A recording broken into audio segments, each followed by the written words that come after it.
Il est en cohérence avec les grandes orientations définies par le MAN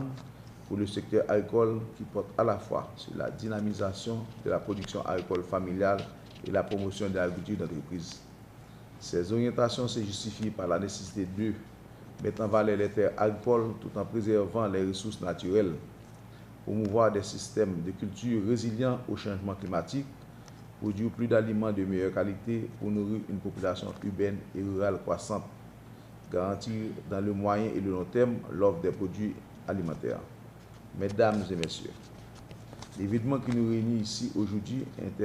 intervient à un moment où le nombre de personnes sous-alimentées ne cesse de s'accroître dans le monde, où les changements climatiques dominent l'actualité et dans un contexte de crise sanitaire liée à la pandémie de Covid-19, compliquant davantage les difficultés auxquelles le secteur agricole fait face. Il doit permettre à tout un chacun de prendre davantage conscience du rôle combien important de l'agriculture dans la vie économique du pays et dans la sécurité alimentaire des familles. L'évidence aujourd'hui en Haïti est que la production agricole nationale n'arrive pas encore à satisfaire les besoins alimentaires de la population sans cesse croissante. En 2020, le nombre de personnes en insécurité alimentaire est estimé à environ 4 millions par la Coordination nationale de sécurité alimentaire, CNSA. Conscient de ces réalités, le ministère de l'Agriculture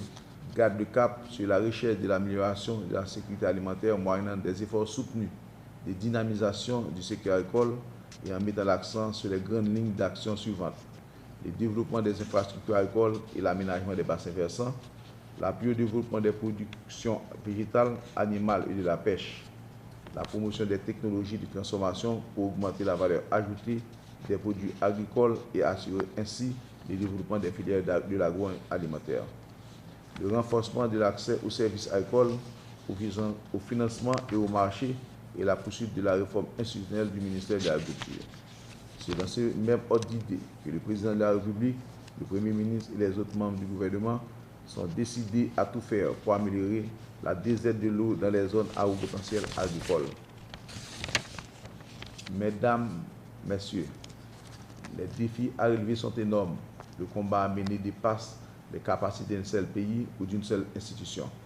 Nous devons agir ensemble et maintenant pour imprimer un élan catalyseur et diffuseur de nouvelles approches et expériences aux entrepreneurs agricoles pour encourager et initier la prospérité rurale. La Journée mondiale de l'alimentation appelle à la solidarité mondiale pour rendre les systèmes alimentaires plus résilients et plus robustes afin qu'ils puissent résister aux chocs climatiques,